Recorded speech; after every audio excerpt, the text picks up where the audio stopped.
લક્ષ્ય ન્યૂઝ, એક નજર, એક લક્ષ્ય. ડભોઈ એપીએમસીની ચૂંટણી આગામી 10 નવેમ્બરના રોજ યોજાશે.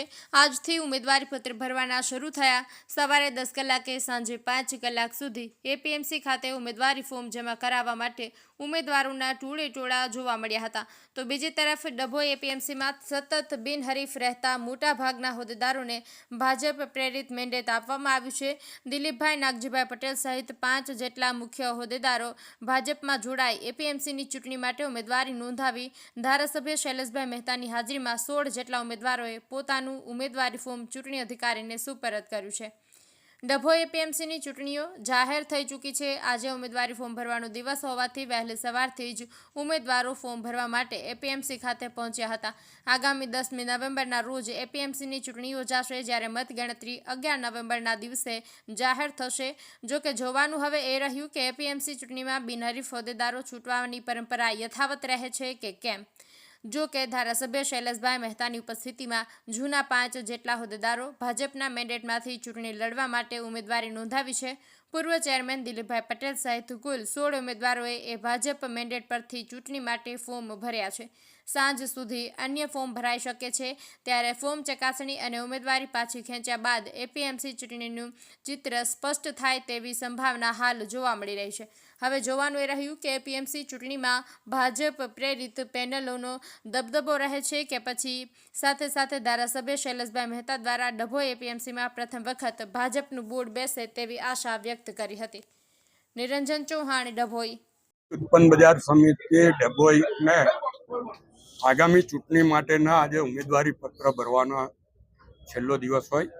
આજે ભારતીય જનતા પાર્ટીના આગેવાનો દ્વારા પ્રદેશમાંથી જે મેન્ડેટ આપવામાં આવ્યો છે એ મેન્ડેટ પ્રમાણે પટેલ દિલીપભાઈ નાગજીભાઈ નાના પોપડિયા, પટેલ મુકુંદભાઈ કંચનભાઈ વસાઈ, પટેલ રતિલાલ દેવજીભાઈ ફરતીકુઈ, પટેલ મહેશભાઈ ચુનીભાઈ ભાવપુરા, પટેલ ઉમેશભાઈ રમણભાઈ મંડાળા, પટેલ ભરતભાઈ બાપાલાલ ધરમપુરી, પટેલ કલ્પેશભાઈ વિઠ્ઠલભાઈ મોટા હબીપુરા, પટેલ ધીરેનભાઈ ઇન્દ્રવદનભાઈ વખતપુરા, પટેલ ભૂપેન્દ્રભાઈ ભગવાનભાઈ સિમડિયા, પટેલ હરેશભાઈ પ્રભુદાસ થુવાવી. આ 10 ખેતીવાડી ખેડૂત વિભાગના ફોર્મ ભરવામાં આવ્યા છે. સાથે જ વેપારી વિભાગમાં વસાઈવાલા મુકેશભાઈ વિપિનચંદ્ર, કોકણીવાલા ઇરફાન હુસેન હસનભાઈ, મુંદ્રા કૈલાસચંદ્ર છગનભાઈ અને છેડાવાલા આંદિલ મહેદી સબ્બીર હુસેન, આ તમામ ડભોઈના વેપારીઓ છે. એમના ફોર્મ ભરવામાં આવ્યા છે. અને સહકારી ખદ્ય વેચાણ મંડળી મત વિભાગમાં પટેલ પ્રવીણભાઈ બેચરભાઈ ટીમ્બી અને ચૌહાણ ઠાકોરભાઈ બાબરભાઈ દંગીવાળા, આમ કરીને 16 ઉમેદવારોના ફોર્મ આજે અહીંયા ભરવામાં આવ્યા છે. અમને એવી ખાતરી છે કે આ વખતનું બોર્ડ એ ભારતીય જનતા પાર્ટીનું એપીએમસીમાં બોર્ડ બનવા જઈ રહ્યું છે.